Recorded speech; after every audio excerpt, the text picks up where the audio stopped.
We got a call about a dog that was injured after someone had thrown a rock at her face, and it had hit her in the eye so hard that it broke her eye, and then she got maggots infested in the eye.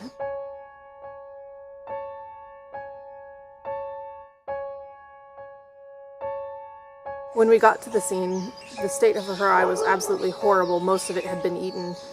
Luckily, the other eye was still intact, but what we didn't know was that she had a whole litter of puppies that she was taking care of too. So we couldn't really just bring her by herself, so we brought her and the entire litter with her, and they were only about 3 weeks old at the time, so she had probably gone out in search of food, and then somebody hit her in the face with a rock while she was looking for food for her puppies. When she arrived at the farm, we realized that that eye was so far damaged that there was no way we were going to be able to save it, that she had completely lost vision in that side.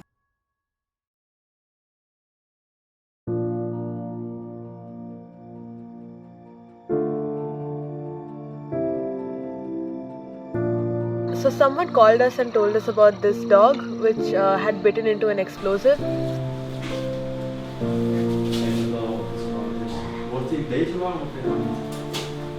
In the farms around, what the locals, like the local farmers, what they do is they set explosives in balls of dough and then just leave it out for pigs to like bite into them, and then their mouth explodes so that they can't ruin their farm.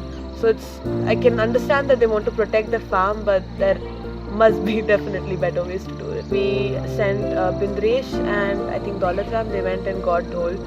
And when we first saw that there wasn't much bone damage, like I don't think the jaw was broken as such, but there was just a lot of soft tissue damage. The first few days he was quite reserved, and he was also kind of aggressive. But then as soon as all that stuff started clearing up, just with medicines and stuff, he became really, really friendly and would just wag his tail, give high fives. He was a really sweet guy.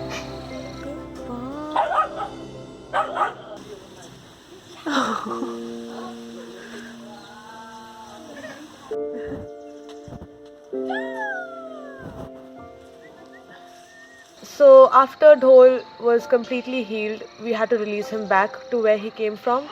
And although that is pretty heartbreaking, but since we are a stray animal recovery center, we need to keep making space for new animals to come in.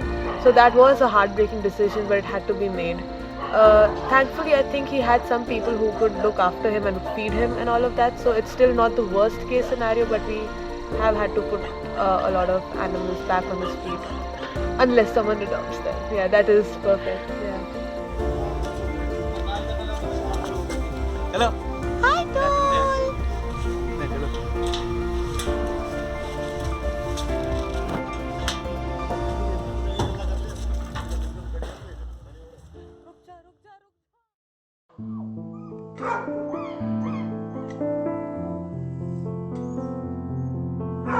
We started with regular cleaning and taking care of the puppies, of course, deworming the whole litter, and Teresa as well, because she was absolutely emaciated, totally skinny. After some time of having her at the farm, we realized that there's no way we would be willing to put this dog back out on the road after everything she went through, after losing half of her vision, taking care of the 6 puppies that she had, and she was a very good mother. She was very gentle with them and very sweet to people too, so not defensive of her puppies. She let us pick them up, she let us handle them. We knew that she would be good in a home, like she deserved to have a home after all of that.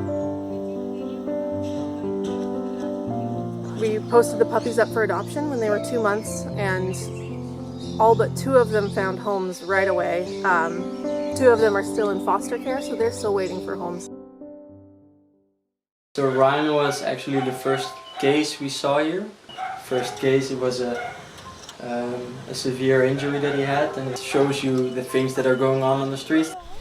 He had a huge abscess on his forehead, like right between his eyes, and it was this big that his eyes were completely shut, he couldn't see properly, and also his breathing was severely affected. So at first the sedation was performed to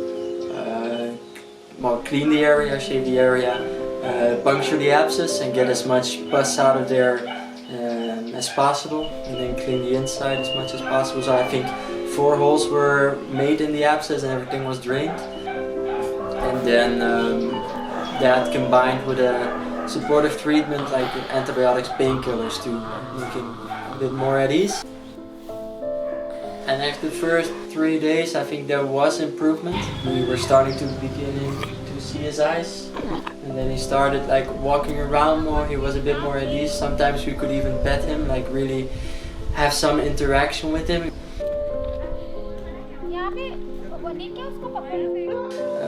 The days after that, he wasn't doing too well. He wasn't eating, was very weak, probably because it was already like going on for a couple of weeks before he came here. In the morning we found him he started vomiting and also some neurological signs. And then shortly after he passed away. But it shows you that, yeah, maybe if we would have picked up before, if somebody would have brought him in or made the call before, when the abscess is small, like it looks, normally it's a benign, so people might think, oh, it's just an abscess, it will heal, but if it grows to something like this, sometimes you cannot do anymore.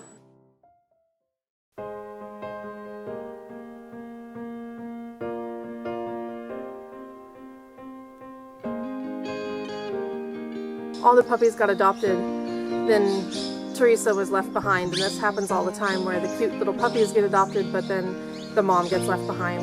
We knew that locally finding a home for an adult female, especially one that had just had puppies, was going to be really, really hard.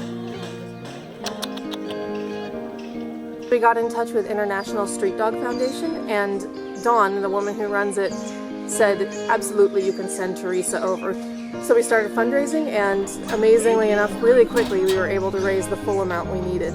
So Teresa flew to Chicago, and she stayed with Dawn while her eye was still healing, and she was needing to gain a little weight, but pretty quickly after that she found her forever home. So somebody came in and just absolutely fell in love with her sweet personality and her lovely disposition, and also her story. When you hear a story about a dog that has sacrificed everything, even her vision for her puppies, you just can't ignore that.